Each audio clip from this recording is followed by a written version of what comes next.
नमस्कार. निकम ब्रदर्स या मराठी यूट्यूब चॅनलमध्ये आपले हार्दिक हार्दिक स्वागत आहे.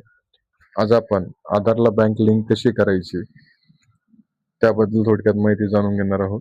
त्यासाठी आपल्याला गुगलवरती यायचंय. गुगलवरती आपल्याला NPCI असं टाईप करायचं आणि सर्च करायचं.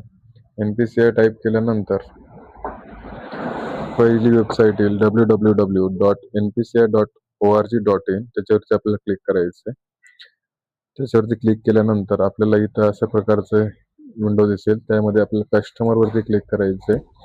इथं आपल्याला भारत आधार सीडिंग इनेबलर बेस याच्यावरती क्लिक करायचं. त्यानंतर एक नवीन विंडो आपल्यासमोर ओपन होईल. त्याच्यामध्ये आपल्याला NPCI भारतीय राष्ट्रीय भुगतान निगम NPCI वेबसाईटवरती आपण येऊ. तिथं आपल्याला Aadhaar seeding deseeding account detail, Aadhaar map status, Aadhaar mapping history, request status check. आता आधार मॅप स्टेटस याच्यावरती आपण जर क्लिक केलं तर आपल्या आधारला कोणती बँक लिंक आहे हे आपल्याला चेक करू शकतो. आतापर्यंत आपण कोणकोणत्या बँक लिंक अनलिंक केल्यात त्याची हिस्ट्री आपण आधार मॅपिंग हिस्ट्रीवरती चेक करू शकतो. इथे रिक्वेस्ट स्टेटस चेक वरती जर आपण आधारला बँक लिंक किंवा डिलिंक केली, सीडिंग डिसीडिंग जर करताय, त्याची रिक्वेस्ट आपण केल्यानंतर इथे रिक्वेस्ट स्टेटस काय आहे ते पण आपण इथे चेक करू शकतो. सध्या आपण आता आधार सीडिंग कशी करायची याबद्दल या व्हिडिओमध्ये जाणून घेणार आहोत. त्यासाठी आधार सीडिंग डिसीडिंग वरती आपल्याला तिथे क्लिक करायचं. त्यानंतर आपल्याला इथं आपला आधार नंबर व्यवस्थित टाकून घ्यायचा आहे. त्यानंतर सीडिंग या ऑप्शन वरती क्लिक करायचं आहे. त्यानंतर आपल्याला जी बँक लिंक करायची ते बँकला आपली इथे सिलेक्ट करायचं. त्याच्यानंतर आपल्या आधारला बँक लिंक असेल, पहिले आपल्याला जर चेंज करायची असेल तर जर आपली सेम बँक नसेल दुसरी बँक असेल तर movement from one bank to other bank करायचं. जर सेम बँक अकाउंट आहे, सेम बँक मध्ये अकाउंट आहे, ते जर आपल्याला चेंज करायचं असेल तर movement same bank with another account वरती क्लिक करायचं. आणि जर आपल्या आधारला बँक लिंकच नसेल, नवीन आपल्याला अकाउंट लिंक करायचं असेल तर प्रेस सीडिंग वरती क्लिक करायचं.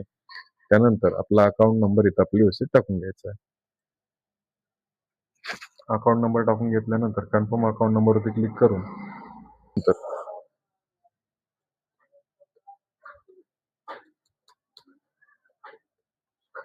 ऍग्री वरती इथं क्लिक करायचंय. त्यानंतर इथं कॅप्चा आपला फिल करून घ्यायचा आहे. कॅप्चा व्यवस्थित फिल केल्यानंतर सबमिट या बटनावरती क्लिक करायचं. त्यानंतर एक असं टर्म्स अँड कंडिशनचा कॉलम येईल पॉपअप, त्याला स्क्रोल डाऊन करायचं, पूर्ण व्यवस्थित वाचून घ्यायचं आहे. वाचून घेतल्यानंतर आय ऍग्री अँड कंटिन्यू वरती क्लिक करायचं आहे. त्यानंतर आपल्या आधारला जो मोबाईल नंबर लिंक असेल त्याच्यावरती एक OTP येईल. तो OTP आपल्या इथे व्यवस्थित टाकून घ्यायचा आहे.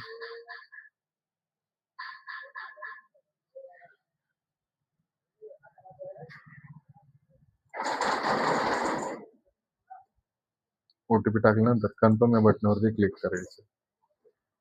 त्यानंतर आपल्याला आधार प्रकारे आपण आधारला बँक लिंक करू शकतो. त्यानंतर आपल्या आधारला बँक लिंक झाली की नाही झाली त्यासाठी आधारला बँक लिंक होण्यासाठी जवळजवळ 24-47 तासांचा वेळ लागू शकतो.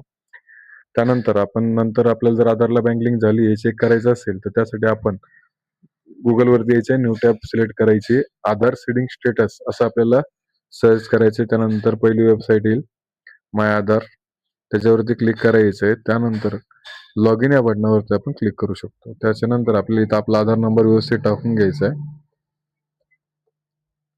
त्यानंतर कॅप्चा फिल करायचा आहे आणि लॉग इन विथ OTP वरती क्लिक करायचंय. आधारला जो मोबाईल नंबर लिंक असेल त्याच्यावरती एक OTP येईल, तो OTP आपल्याला इथं प्रविष्ट करायचा. OTP व्यवस्थित टाकून घेतल्यानंतर लॉग इन या बटनावरती क्लिक करायचं. लॉग इन केल्यानंतर आपल्याला इथं कॉर्नरमध्ये आपला DP दिसेल. त्यानंतर आपल्या खाली आपण आधारच्या सगळ्या गोष्टी आपण चेक करू शकतो. आपण आधार ऍड्रेस अपडेट करू शकतो, आधार इथून डाउनलोड करू शकतो, आधार PVC कार्ड सुद्धा ऑर्डर आपण इथून करू शकतो. आपला आधार बायोमेट्रिक लॉक अनलॉक सुद्धा करू शकतो. ठीक आहे. तर आपण आपले बँक आधारला लिंक झाली आहे की नाही झाली आहे हे आपण इथून चेक करणार आहोत. त्यासाठी आपला आधार बँक सीडिंग स्टेटस वरती आपण इथं क्लिक करायचं.